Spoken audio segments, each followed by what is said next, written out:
Hello to everyone who has joined us today, wherever you are in this beautiful world, from the mountains to the prairies, from our homes and native lands, in places where the trains always run on time and in those where they never do.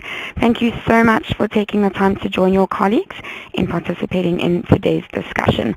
My name is Angelique Pereira. I will be joined shortly by my cohort and your presenter for today, Jeff Bartow, who will be taking us through all of the interesting information we are about to hear.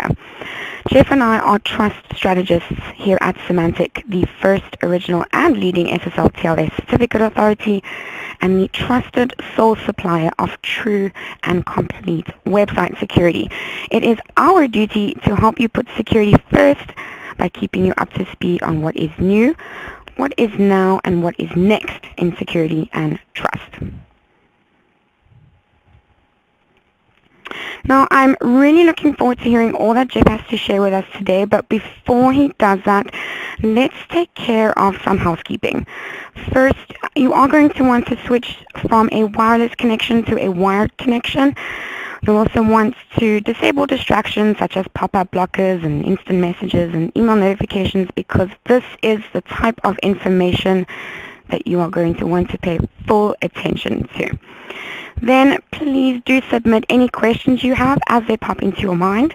We will have a Q&A section at the end of the webinar. However, if we are not able to get to all of the questions, we will ensure the questions are answered once the webinar has concluded. You are also welcome to follow and contribute to this conversation on Twitter with the hashtag ISTR22. Thirdly, please continue this conversation with your Symantec security specialists or account managers and all the others supporting you in our sales, product, and marketing organizations. If you don't have their contact information, we will list it as the last slide of this presentation, so please do stay for that. Fourth, we are recording this discussion, which will be made available after we conclude today, along with the Internet Security Threat Report infographic, which is available for download in the attachment section of this page. And you can experience this insight again or share it with your colleagues who couldn't join us today by simply using the link that got you here in the first place. And then please do rate this briefing. We also welcome comments to supplement your ratings. We do rely on your feedback to consistently improve our communications with you. Last but not least, and out of respect for everyone in our audience today, I understand that English may not be your first language. I do hope that this welcome and this housekeeping has allowed you the time to get accustomed to my voice, my pacing, and my accent. Now, without further ado, let's begin.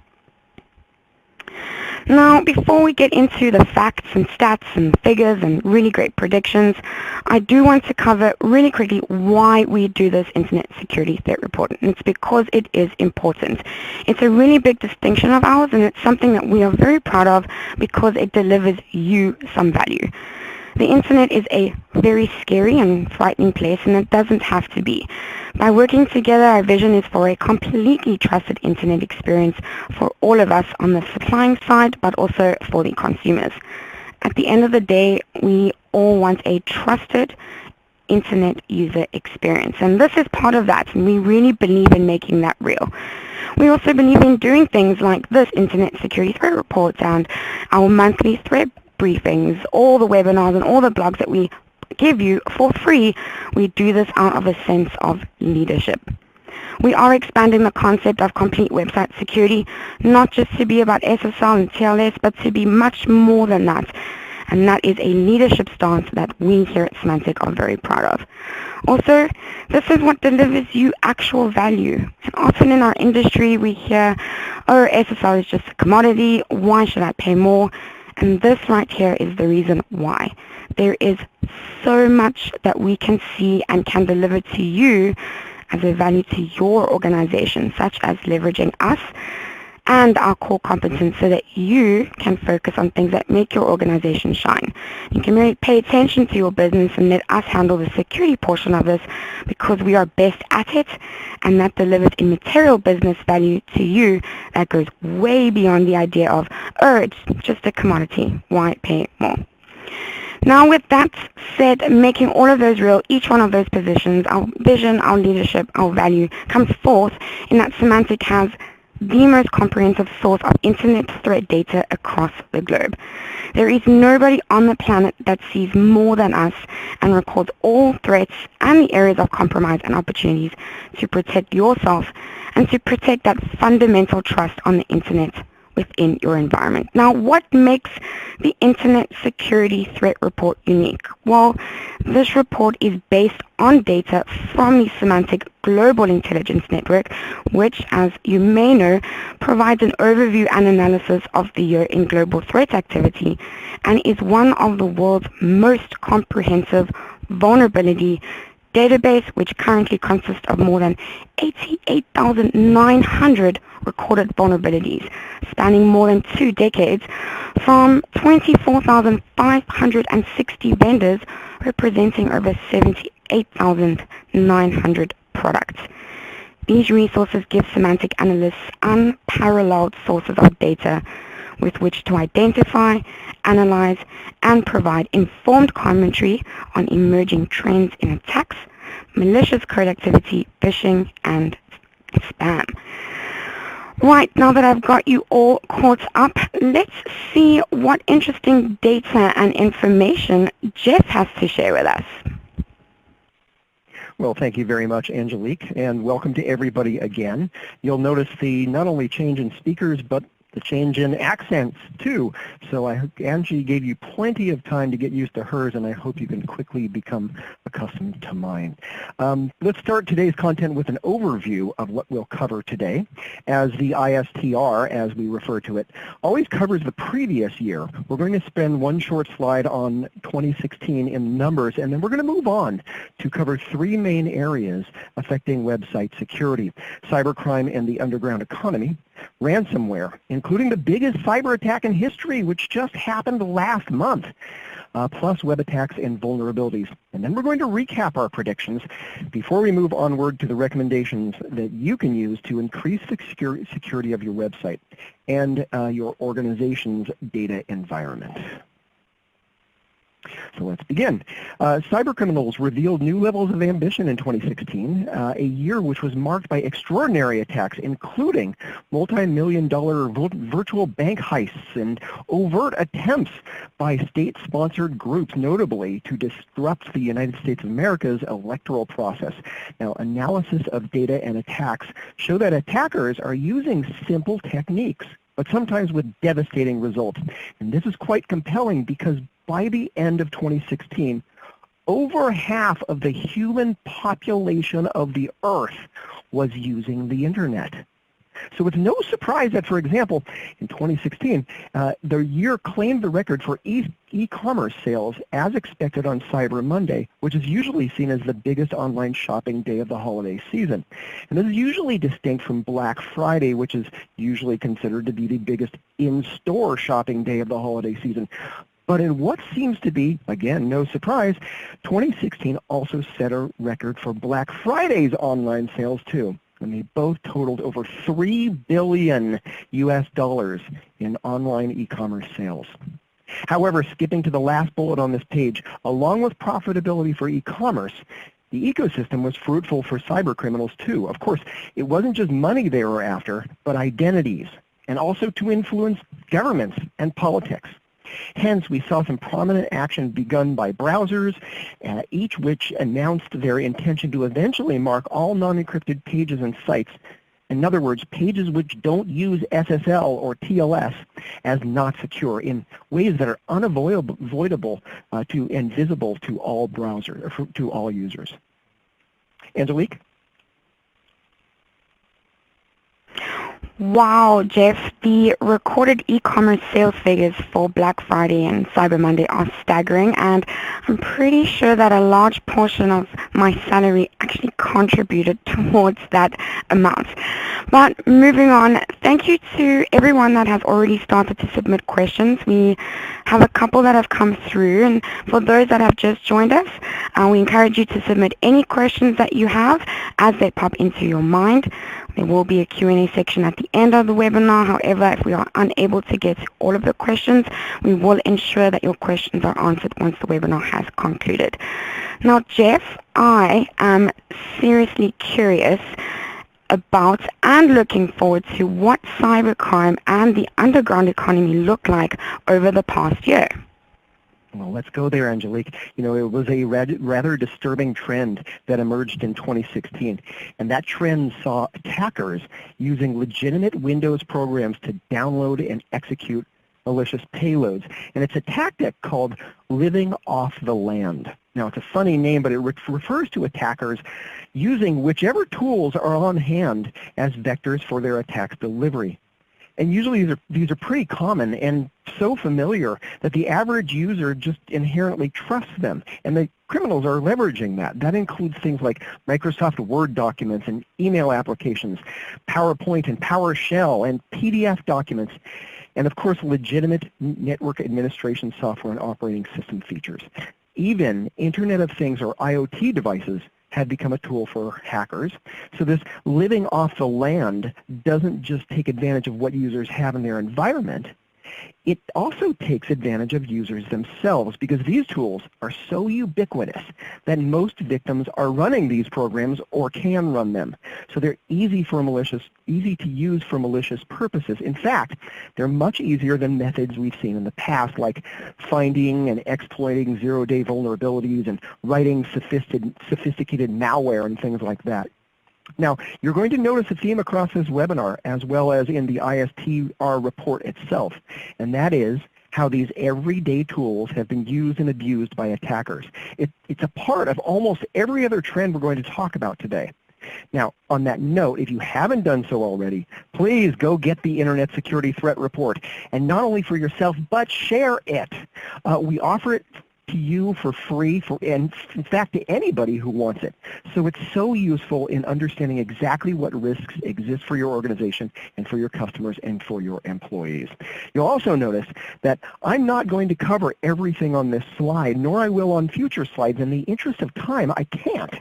So please make use of the available attachments and downloads, which you can access right now, and including in those attachments are these slides plus other documentation and infographics. Now, the most high-profile attack of using living off-the-land methods actually occurred during the U.S. election of last November. A simple spear phishing email provided access to the email account, including the content and secrets and contacts and details of a man named John Podesta. He was the manager of Hillary Clinton's failed campaign for the U.S. presidency. Now, what's of note is that the attackers accessed Mr. Podesta's Gmail account without the use of any malware or vulnerabilities. Again, there's a lot on this slide, and you can see all the details offline by downloading these slides from our attachments section. They're available right now. But back to the story. This living off the land trend shows a movement away from exploits and custom tools. And it's important to note that there's a malware component to every other attack. There we go. There's the slide. Malware continues to be a significant chunk of the threat landscape, with more than 357 million new variants observed across 2016. But while that sounds like a lot, it's actually not all that bad, because for the first time, the rate of new malware seen on the endpoint, and when we say endpoint, we mean your PC or your tablet or your mobile phone, hasn't changed much. It's only increased by about 0.5% from the previous year, 2015. However, while this rate of new malware variants was pretty stable, for the first part of 2016, the latter half of the year saw actually an explosion of new variants. And this was driven mainly by the high volume of ransomware downloaders that was propagated over email. As you see by the course we're charting at the top of these slides, we're going to be talking about ransomware in just a few minutes, so stay tuned for that. But continuing on malware and cybercrime, you might be wondering how malware gets onto your endpoint or into your organization's environment. And there's a big method right here. The average office worker receives 600 emails per week, and typically at least 5 of those contain malware.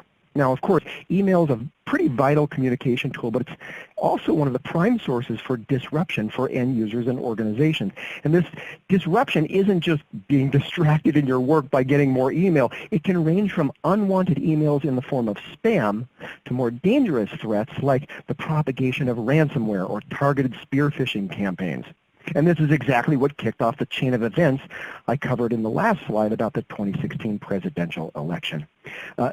The most noteworthy trend that we observed through 2016 was the uptick in email malware rates. That rate nearly doubled from 1 in about 220 emails to 1 in 131 emails in 2016. Now, tying back to the idea of living off the land, email has become the main vector for malware propagation. So you might be wondering, does this apply to me? Who is really at risk? Malware delivered by email hit businesses of all sizes in 2016. But despite the headlines filled with brands that you know and use and love and look up to, it wasn't just enterprises and large businesses that were hit the hardest. It was the small and medium-sized businesses, that is, usually businesses with between 250 and 500 employees, that got the most impact. And regardless of the size of the organization in which or for which you work, all of us are at risk. Now, if email is the hottest vector for attack and malware is the prominent payload, then what are the effects of these attacks? In 2016, over 1 billion identities, well over that, were stolen in data breaches, almost double the number that were stolen in 2015, when just 563 million identities were stolen. And I say just with some degree of amazement. That's a lot of identities. Nevertheless, take a look back at 2014 for the full story. The total number of exposed identities has fluctuated over time. 2016 was actually lower than 2014, although not by much. Yet all told, over 7 billion identities were exposed via breaches in the past 8 years alone. Do the math on who's using the internet, and some people got hit 2, 3, 4, multiple times. Now, we hear all the time about what we call PII, or personally identifiable information. And that's usually like names and contact information, sometimes passwords or login names.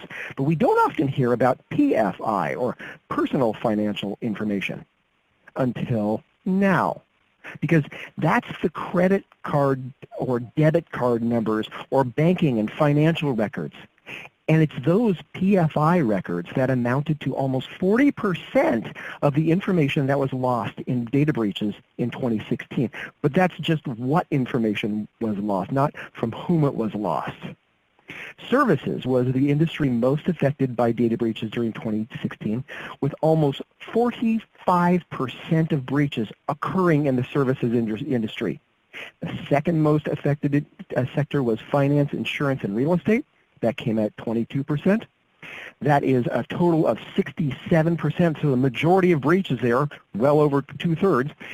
And while those percentages are alarming, what's worse is that it's these same two sectors, these broad verticals, that had the highest number of losses in 2015 too. Angelique? Thanks, Jeff. Now, another buzzword in the latest news is ransomware, and you heard Jeff say it a couple of times. And I think the majority of us will recognize this word from the latest and most widespread ransomware attack, WannaCry, that affected millions of people all over the world, which Jeff will touch on a bit later. And as previously stated, we have seen a record spike in cybercrime activity involving ransomware. Now, Jeff, help us explore this phenomenon by analyzing the trends. Well, thank you very much for bringing me to this. It's something I'd love to talk about. You heard me mention it before, and that's the scary topic of ransomware. It's not the theft of your information necessarily, but when your information is actually held hostage. and it's often from your own systems or computers or devices. During 2016, ransomware was one of the most significant threats facing both individuals and organizations, and in 2016, attackers seem to have nearly perfected the ransomware business model. They're using strong encryption and Bitcoin payments and vast spam campaigns to create dangerous and wide-ranging malware. What's more worrisome is that the number of new ransomware families is increasing, and this signals that more and more cyber criminals are actually getting involved. It's attractive to them. In fact, if you listen to the website Security Threat Briefing, which Angelique and I host every month on one of these Symantec Bright Talk channels, you're going to see how nation states might be including ransomware in their arsenals. Governments are getting into ransomware. Now, consumers in particular bear the brunt of 69% of all ransomware infections, but this year saw evidence that ransomware attackers may be branching out and developing even more sophisticated attacks, like targeting ransomware on businesses. Those attacks involved initial compromise, then a network traversal, and that leads to encryption of multiple machines. Business machines, not personal machines, but business computing power and therefore business data. There are literally hundreds of different ransomware families out there, which are spread through a variety of methods, but the most active ransomware threats seen in 2016 are usually spread by, you guessed it, the living off the land vector of email. We keep coming back to that. So what are the ransom demands of these attackers? First, know that ransom is very lucrative. There's money in it. Not only are the presence of attacks and the scope of these attacks on the rise, but so are the ransom amounts. The average ransom in 2016 was over 3 times the size of 2015's average ransom. What's worse is the increasing amounts of ransom that happen if the payment isn't received by a certain deadline, or if the victim is a business, not an individual. In fact, the highest ransom demand in 2016 was for a single machine, and it was nearly $30,000 US. That's over 26 times the average ransom demand, and many suspect that attackers believe that victims can be squeezed for higher and higher ransoms. Now, according to research carried out by the Norton Cyber Security Insight team, 34% of victims worldwide will pay the ransom. What's more, the percentage nearly doubles regarding ransomware victims in the United States of America. And this provides some indication as to why the USA as a country is so heavily targeted. Attackers have also become more creative in their attempts to extract more from victims. Several newer ransomware families feature variable ransom demands, including raising ransom amounts as time elapses, as I mentioned. For example, the Cerber ransomware will double its ransom demand from about $3,400 to nearly $6,800 US just after 5 days if the ransom is not paid. There are now hundreds of different ransomware families, and they're spread through a variety of methods, but the most active ransomware threats seen in 2016 were, you guessed it again, spread by email, again, living off the land. And while ransomware attacks to date have been largely indiscriminate, there's evidence that attackers have a growing interest in hitting organizations, businesses with targeted attacks. Because although it's relatively small in number compared to the mass mailed threats, these can be devastating for organizations which are affected, because there's potentially hundreds of computers affected, encrypted and affected at once. And why? Because businesses often have bigger pockets than individuals do. Their budgets are bigger, their bank accounts are bigger. So of course, if you're looking for evidence of ransomware, there was no more prominent demonstration of it than last month's attack of the WannaCry ransomware, which now has the title of not just the biggest ransomware attack ever, but the biggest cyber attack ever. WannaCry searches for and encrypts 176 different file types and appends a certain extension, .wcry, to the end of the file name. It then asks users to pay a $300 US ransom, but do so in Bitcoin. The ransom note indicates that the payment amount will be doubled, like I said earlier, after 3 days. 4 days after that, if the payment is still not claimed, the the WannaCry malware claimed that the encrypted files would be deleted. We haven't seen much evidence of that.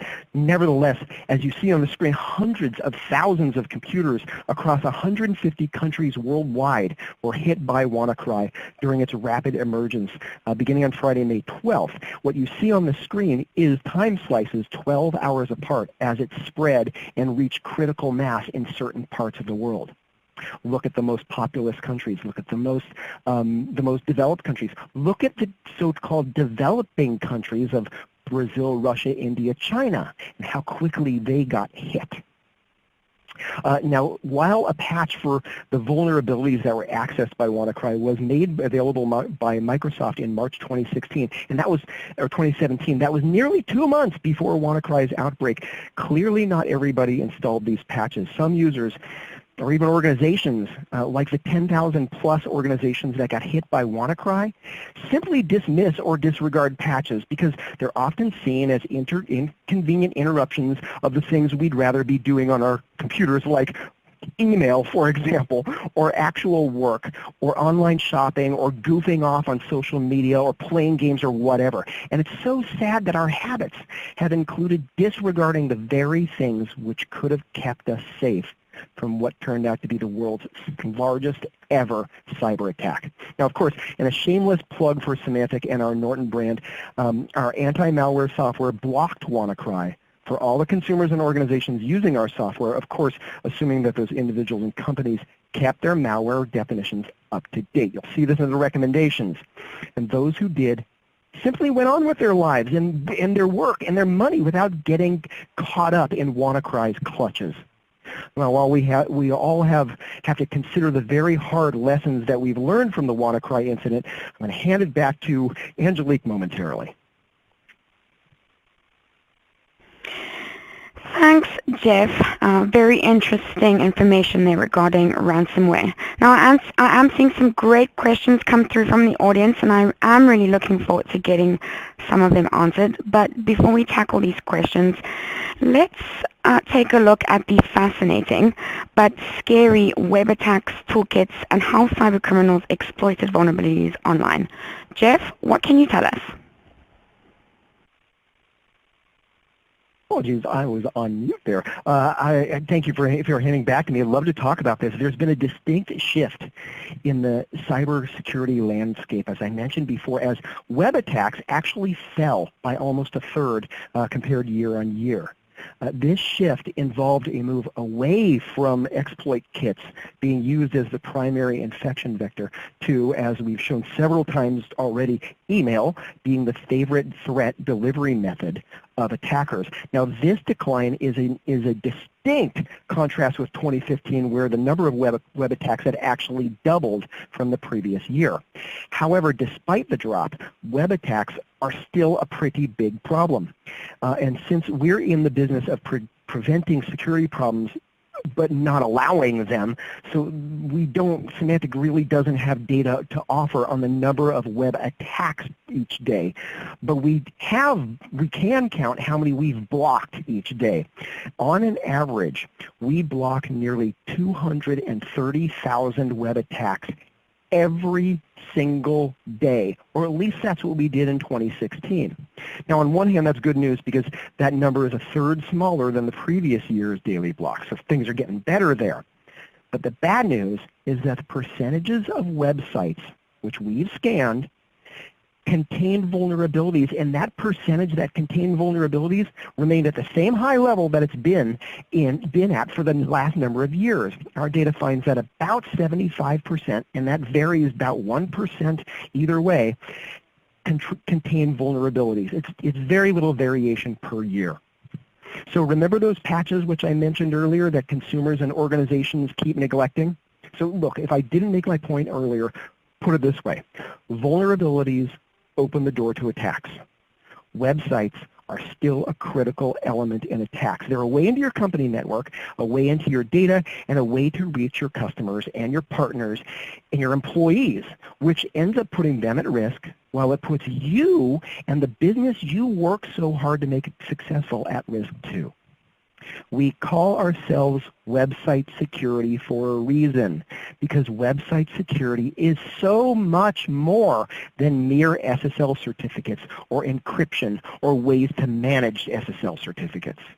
Never before has website security been so critical to your organization's success, much less its very existence. Angelique, take us onward.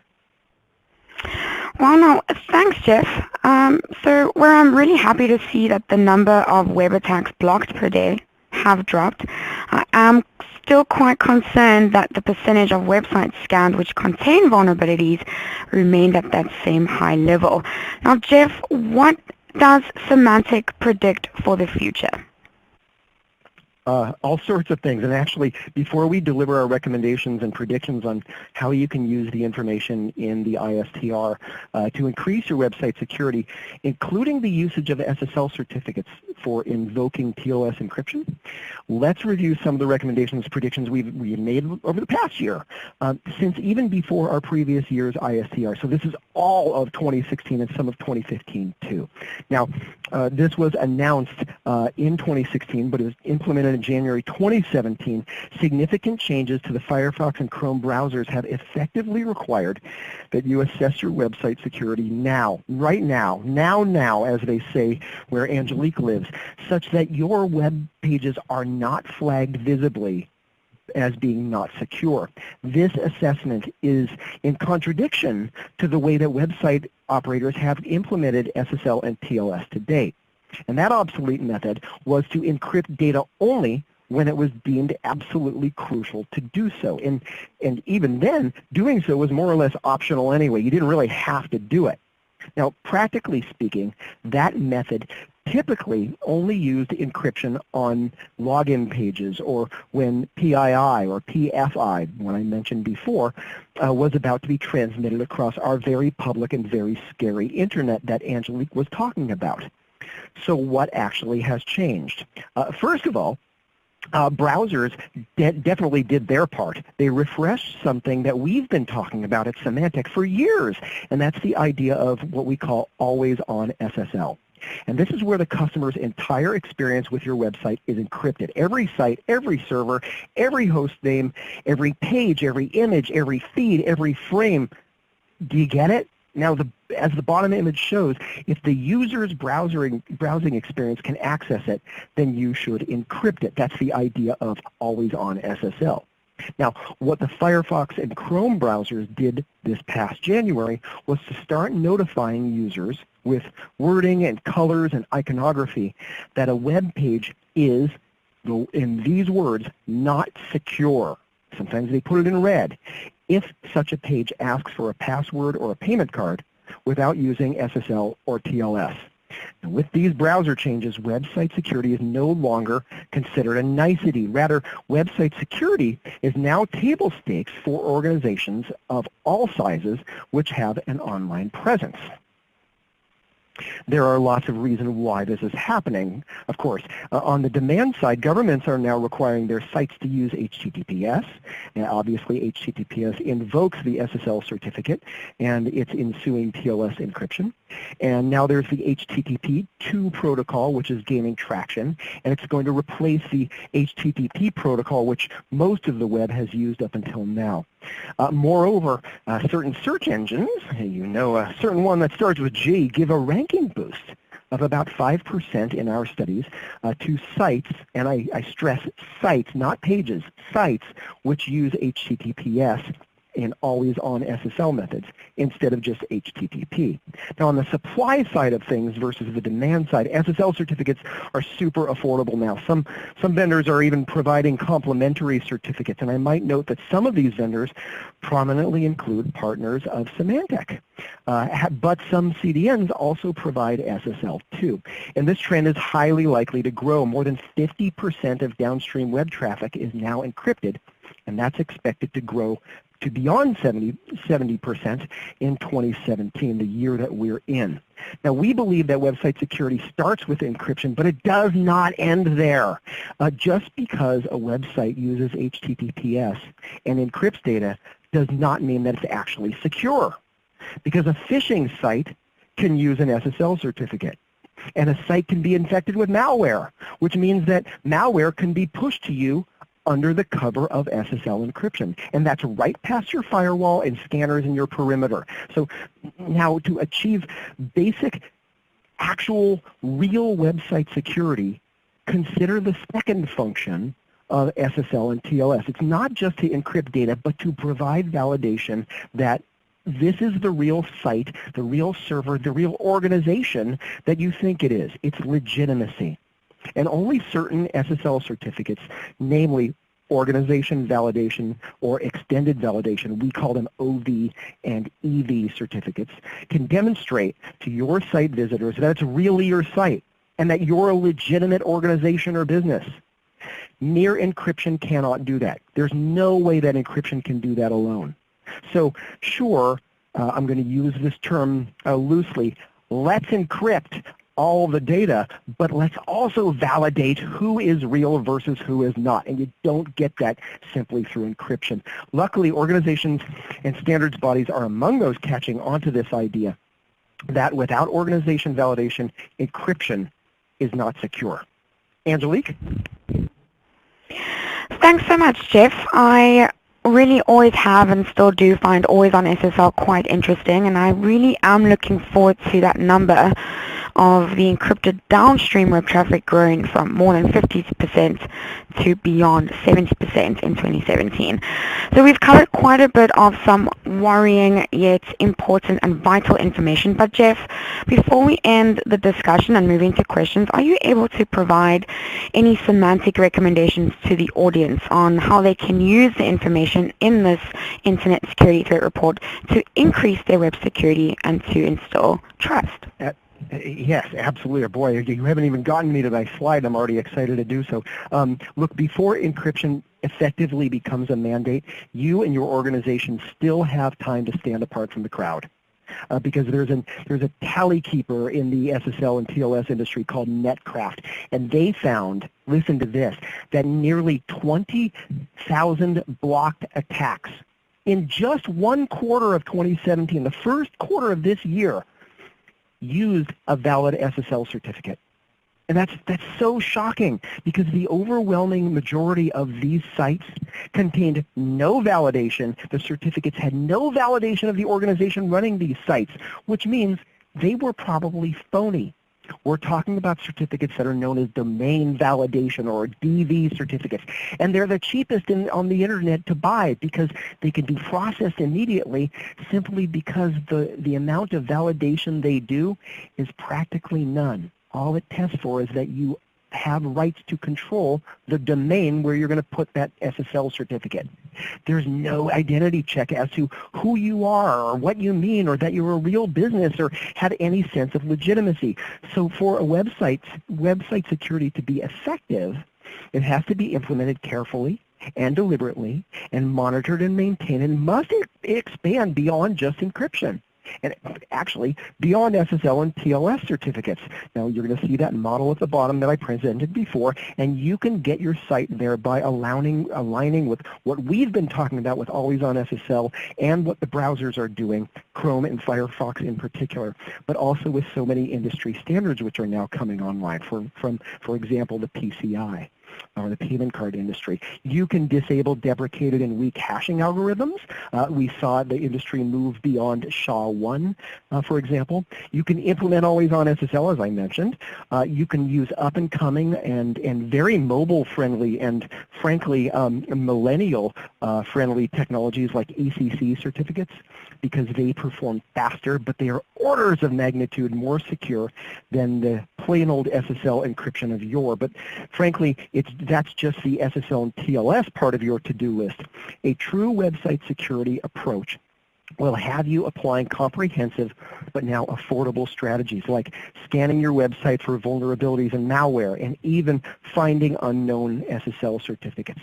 Now, along with these strategies to encrypt and validate your traffic and web applications, you'll want to use antivirus protection. Of course, we're going to talk about that. We are Symantec and the Norton brand, but you're going to also talk about it because you want to demonstrate in any way possible that your site is trustworthy, not just secure, but trustworthy, because that sends a message to consumers that on this very public, very scary internet, it's safe on your site. Stop and think about this moment of time that you have to differentiate yourself from the competition. With everything I've covered in the first 3 sections of this webinar, it's going to be no shock that your website users would appreciate you conveying your ability to be trusted, because you can stand out as a trusted, secure site, again, on this very public, very threat-filled internet, and users really appreciate that. Of course, remember those first 3 sections I covered: cybercrime, ransomware, web attacks, as you move onward and upward from this webinar and this report. Now keep your operating system and other software updated, because you never know when you just might be blocking the next WannaCry. And in email, because it's such a target-rich environment, delete any suspicious-looking email that they just might contain links or attachments, especially from familiar apps. For example, be very wary of any Microsoft email attachment that advises you to enable macros to view its content. And of course, back up.